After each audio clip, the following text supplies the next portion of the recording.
foi lançado no Globoplay a série Caçador de Marajás. Rapaz, são 5 episódios,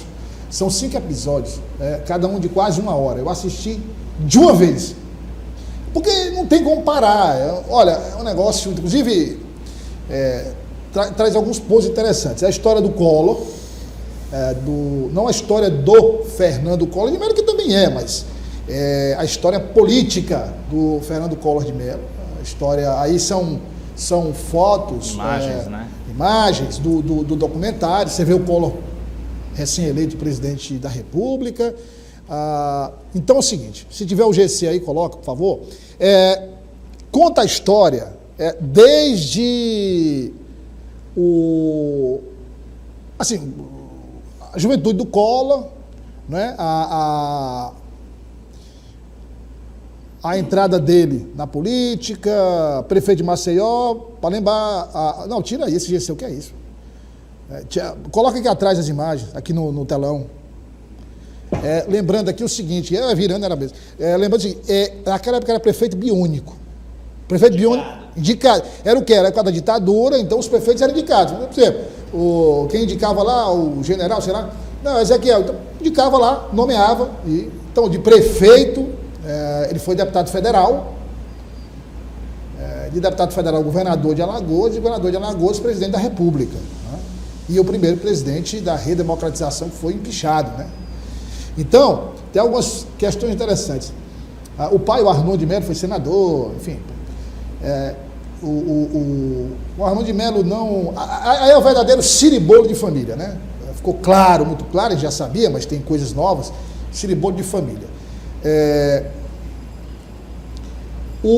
Os dois estavam bem, né? Dizem no documentário, deixam claro lá, que o Collor era o alter ego do Pedro Collor. Ou seja, ele se espelhava no Collor, enfim. O que é que ficou muito claro também? O Collor, só para colocar o caçador de Marajás entre aspas aí, porque para a gente deixar claro que o Collor, quando as organizações de Arnon de Mello, televisão, jornal, portal, rádio e tal, quando ele adoeceu, o pai começou a adoecer, dando sinais de que ia morrer, então ele queria passar, obviamente, o canudo, o comando para os filhos e tal. São 3 homens e 2 mulheres, parece, né?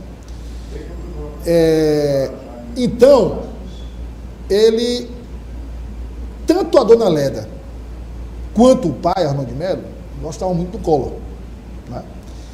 E aí chamaram o Collor para comandar. Então, o Collor é um péssimo administrador de empresa. Péssimo. Quando ele foi, não tinha televisão. Estava no processo. Ele que incentivou para colocar a televisão. Aí, nesse aspecto, ele é muito sagaz nesse aspecto. Não, o futuro era a televisão, ele falou. Então, vamos colocar a televisão e tal. E ele chamou o Pedro, indicou o Pedro, eu digo, olha, pai, chama o Pedro e tal. E o pai, não, o Pedro não e tal. Chamar o Leopoldo. O Leopoldo tinha a vida dele independente. O Collor insistiu e o pai chamou o Pedro Collor para tomar conta da televisão. E logo o Fernando Collor não tinha tendência para... E aí o Pedro Collor, que geriu de forma brilhante, geriu muito bem, muito bem, o crescimento da organização. Collor foi para a política. Bom, aí vai indo. E as incoerências de política, né? Ele tinha a dívida dos usineiros com o Estado, de Alagoas, a dívida absurda. E Caçador de Marajás, aquela história. E aí traz os bastidores de como o Collor foi inteligente, né? Quer dizer, o Collor na época representou o quê? Representou um rompimento do modo de fazer política, o modo tradicional de fazer política, com o modo moderno de fazer política. Né? Quer dizer, aí lá os depoimentos assim, mostravam até o debate lá, o famoso debate presidencial, né? E a forma como ele usava o horário eleitoral, ele ia aparecer ali como repórter, era assim um negócio espantoso para a época.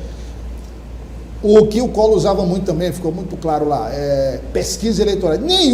Só na época de campanha, que o Collor era toda hora pesquisa eleitoral. Então, o que ele falava, como se posicionava, o que era tudo pautado no que o povo esperava ouvir.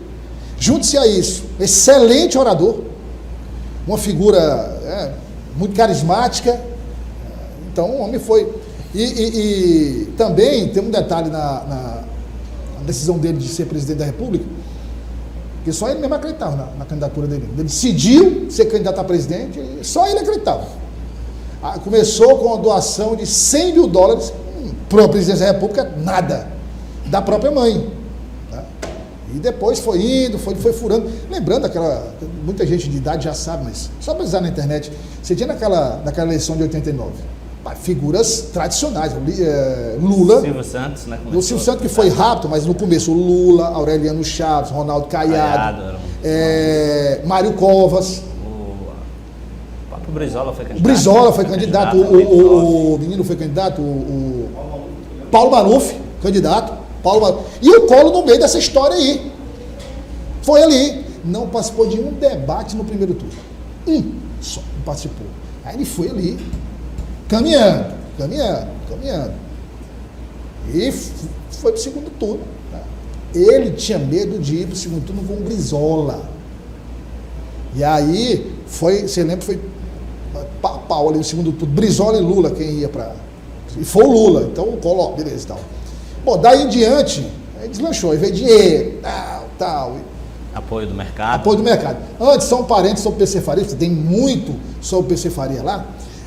O pai da Tereza Collor, Fernando Lira, né, os grandes usineiros, disse: olha, Collor, você não cuida você não cuida muito você não é muito bom de finanças e tal, é muito de gastar, né? Você não é muito bom de finanças e tal. Você tem que ter uma pessoa para organizar isso, seu caixa ali, o contador, digamos, e tal. Eu vou dizer uma pessoa que tem muita experiência nessa área, mas eu vou lhe dar um conselho. Olha aí o que o Fernando Lira disse, vou lhe dar um conselho.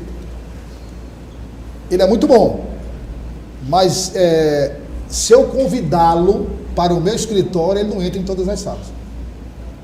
Foi dado o recado, não foi? Foi dado o recado. Diga aí, meu amigo Vitor. Já por destaques? Não. Para mandar. Para mandar, meus amigos. Pensei que o Vitor ia cobrar alguma coisa, entendeu? Mas o Vitor, rapaz, vamos. Aí, só para dar tempo. Então, assim, né, gente? Aí eu queria rapidamente ouvir de vocês. Tá lá Mas assim, no final das contas, gente, ele é um homem. Até o próprio Pedro Collor define ele no livro, né? Como competente, predestinado, inteligente, carismático, obsessivo, perseguidor, enfim, várias qualidades e vários defeitos, né? E em suma aqui, para passar para vocês, então, foi um presidente que achou que não precisava do Congresso Nacional. Não, tinha aí o Congresso, tem um poder, sou o presidente da República, o primeiro depois de 21 anos de ditadura militar, né? Então a conclusão é de que ele sabia do esquema PC Farias, né?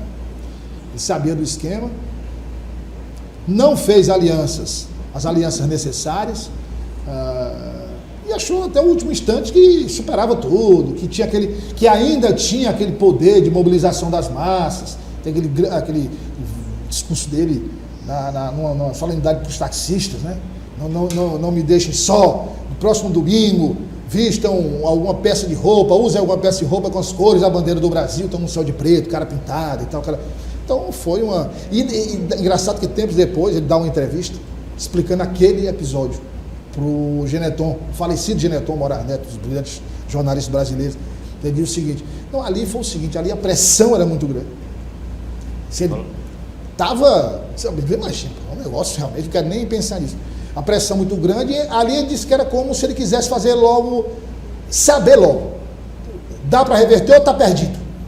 Né? Aí ele disse que foi um erro estratégico, um erro tático, ele diz, muito grave, mas que ele queria saber logo se ia dar certo, se não ia dar certo, porque ele disse que não suportava mais viver aquela situação. Então, assim, só para finalizar de família, né? A dona Léda morreu, antes do escândalo, o pai, mas a dona Léda morreu no escândalo, o Pedro Collor morreu também, quando o Pedro Collor morreu, a mãe estava em coma, depois veio a falecer a mãe. O Collor nunca mais encontrou o Pedro depois dessa confusão toda.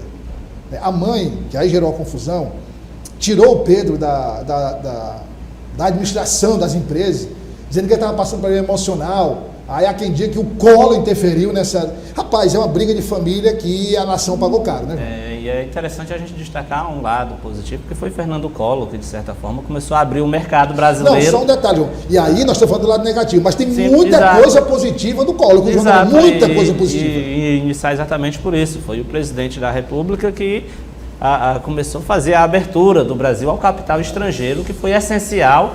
Claro, teve momentos muito terríveis de inflação, a modernização. Mas a modernização, o próprio aumento da industrialização, o meio ambiente e principalmente mesmo a abertura, né? O Brasil passou a ser interessante para o capital estrangeiro a partir de medidas ali do governo do ex-presidente Fernando Collor. Isso de fato ninguém pode negar e eu acho que ninguém pode tirar dele, que foi ali um pontapé fundamental, as bases muito sólidas para que lá na frente venha uma moeda mais forte e claro, toda a estabilidade econômica. Presidente de direita, né? Você dá, é o Bolsonaro, agora não, o Collor foi um presidente de direita. Sim, mas também a gente não pode negar a questão do marketing. Acredito que talvez seja, além de Lula 2002, que foi um candidato que passou por uma mudança radical. Mas aí o do Lula ponto já de tinha vista de experiência de marketing. anos. Exato. Né? E além de ser bom de fala, ele já tinha uma experiência. Sim, Fernando Collor passa, sem dúvida nenhuma, em 89, a ser um candidato que se adaptou e conseguiu fazer uma leitura muito correta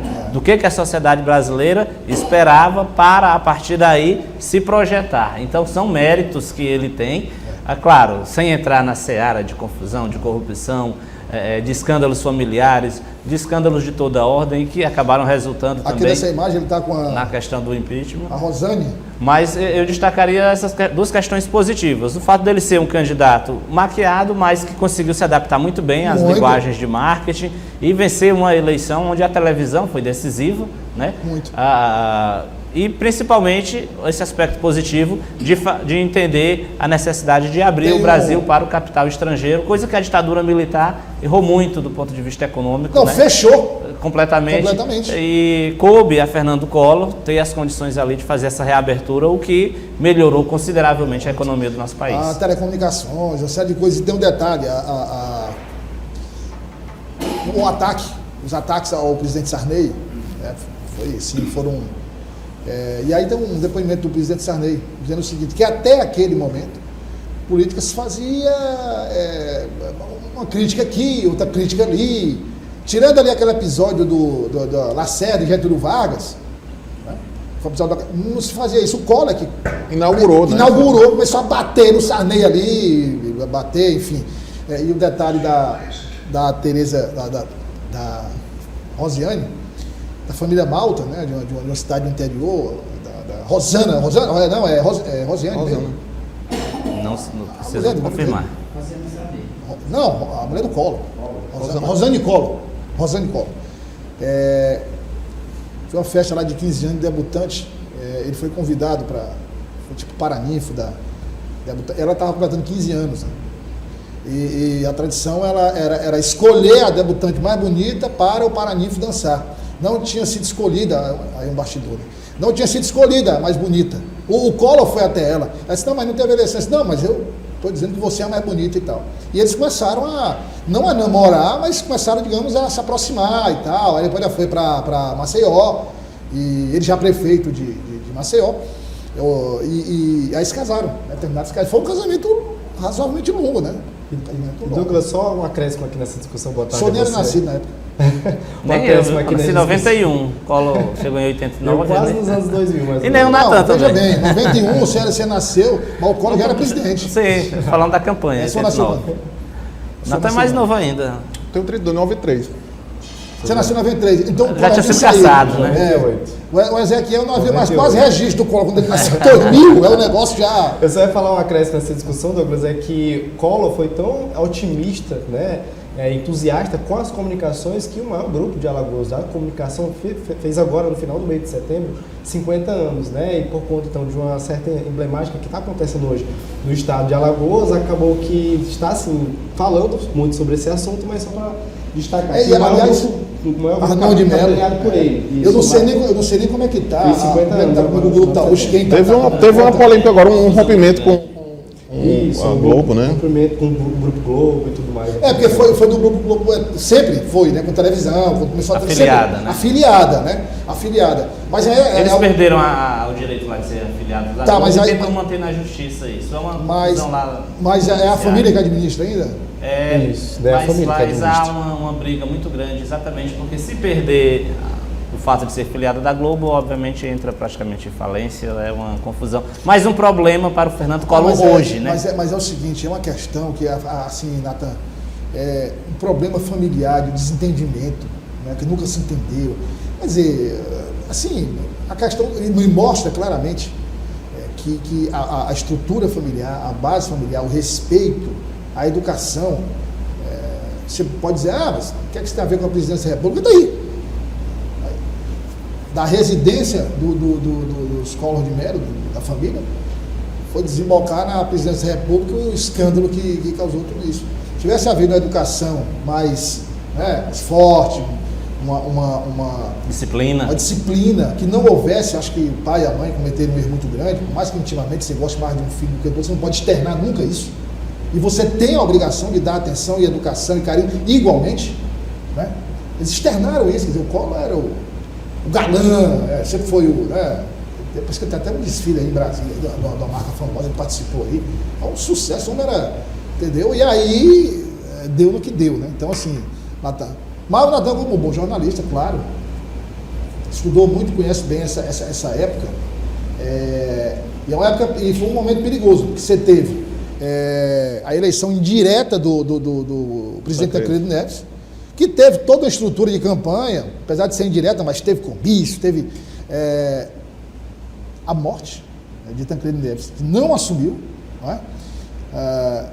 Sarney assumiu, os militares zangados, porque o Sarney foi da ala dos militares, depois passou para a oposição, e aí você tem um impeachment no primeiro presidente eleito democraticamente, quer dizer, foi um teste para a democracia, né? Estabilidade muito grande, viu? Um período turbulento ali, logo após a abertura democrática, que ao se esperar com a eleição do primeiro presidente, né, pelo voto popular, voto direto, esperava-se uma estabilidade, o que não ocorreu, né? E aí existia até um certo temor do fantasma da ditadura, retornar, voltar tudo aquilo. E tal. A gente acompanha bastante. Mas só quero fazer um registro aqui, viu, Douglas? muito especial. Quem está nos acompanhando agora é o ex-senador Elmano Ferrer. Opa, ele está contribuindo aqui. Ele mandou aqui para o nosso WhatsApp, né, a confirmação do nome da ex-primeira-dama, Rosane Malta, na verdade, né? Rosane Malta, o nome de solteira, né? Rosane Brandão Malta. A Rosane Cola, depois do casamento, Cola, né? Tá o senador Elmano, um abraço para o senador Elmano, conhece muito bem essa história. Conhece. Detalhadamente, né? Está nos assistindo nesse momento aqui. Provavelmente ele andava no interior do Piauí como servidor, né? Parece que da Sudene. Sudene ou Embrapa também. Ele construiu carreira, servidor de carreira. Essa época, com certeza, ele acompanhava a política nacional, mas já percorria o interior do Piauí.